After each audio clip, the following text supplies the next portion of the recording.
Hey guys, this is Mr. H. Hey, I got a couple more videos that I want to do, and it's been a long day, but I promised you guys videos, so I want to make sure I get these done. I'm going to be working on S19. That is, what is it called?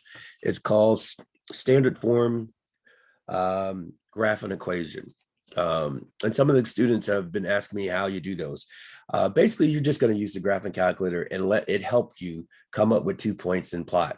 All right, so let's just jump in and I'll show you exactly what you need to do.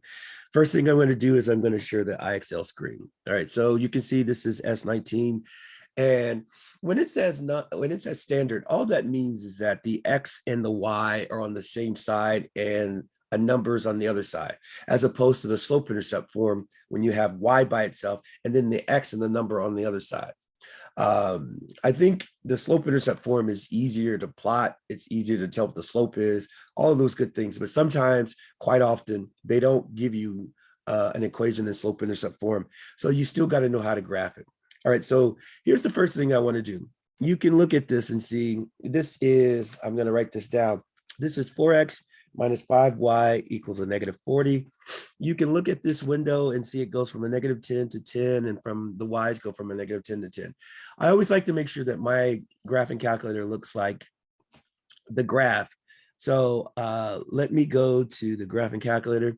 We're going to go to the, we want to go here. Now, we don't have a function. They gave us an equation that's in standard form.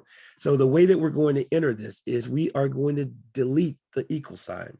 When you delete the equal sign, you will see these options. We're going to go to relation. And once you press relation, now the calculator is ready to enter whatever you want to enter. So we're going to enter 4x minus 5y equals a negative 40. So 4x minus 5y equals a negative 40. There you have it, press enter. All right, that's what the graph looks like. Now, I want to change one thing. I said this before. I want to make my graphing window look like the IXL graph. So you can see that it does go from a negative 10 to 10, but the Y values only go from like 6 to 6. And I want to make it a negative 10 to 10. So here's how you would change it. And this is an important thing you should be able to do. Sometimes you have to change the size of the window to see the graphs better. Sometimes you have to zoom in. Sometimes you got to zoom out. In this case, I'm going to zoom out a little. And this is how I do it. Go to menu, go to option 4. I like to do it manually, so window settings. So as I said, the X's are already set. I just need to tab down to the minimum Y. I'm going to make that a negative 10.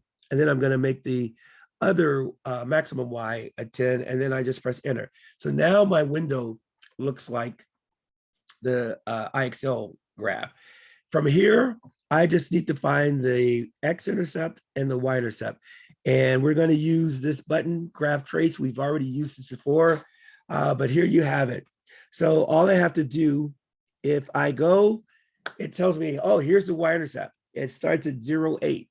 So now I'm going to go to, excuse me, I'm going to go to IXL, and I'm going to put a point at 0, 8.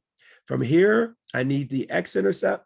So I'm going to go back to the calculator, and I'm just going to move over until I get to the x-intercept. And boom, there it is. It's at a negative 10, 0. So I go back to IXL, and I'm just going to put that other point. So I'm going to take this, and I'm going to put it right here. Now I got those 2 points. I just submit it, and it's well done. I got to drink some tea. I'm really stuffed up.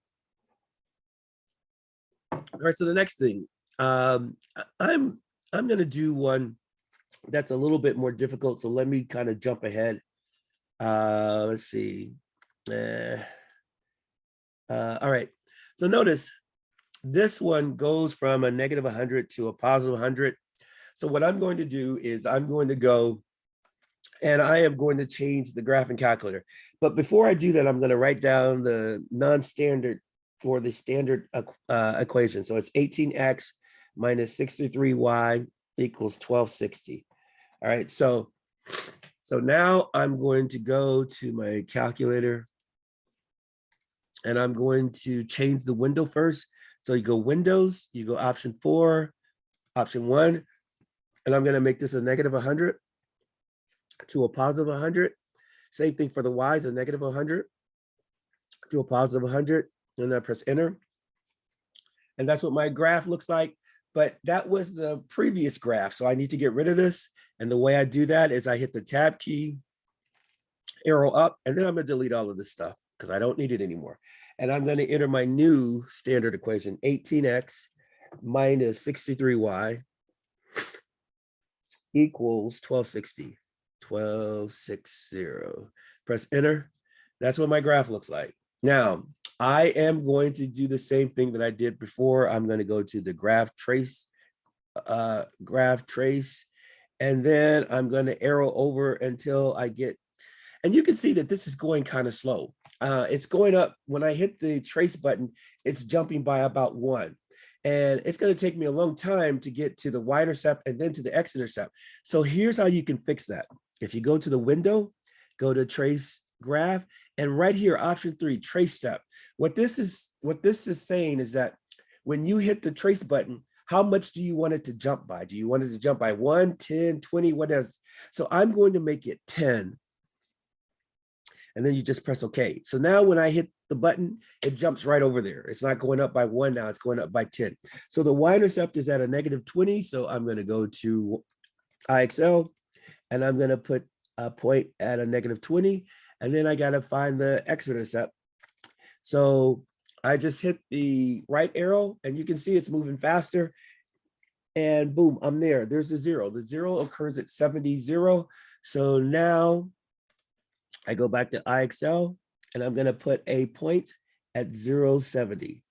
And now that I got those 2 points, excuse me, I just hit submit, and it says that's awesome. And so basically that's all you're doing. Now, this one, you can see it goes from a negative 1,000 to a positive 1,000 and so on. So I'm going to show you just what you would do. I'm not going to actually solve this one, but I'm just going to show you a couple of things that you need to kind of be mindful of. So I'm going to go back to the calculator. And again, I'm going to change the window. And in here, I would go from a negative 1,000 to a positive 1,000. And down here, I would go from a negative 1,000 to a positive 1,000. And then I would press enter.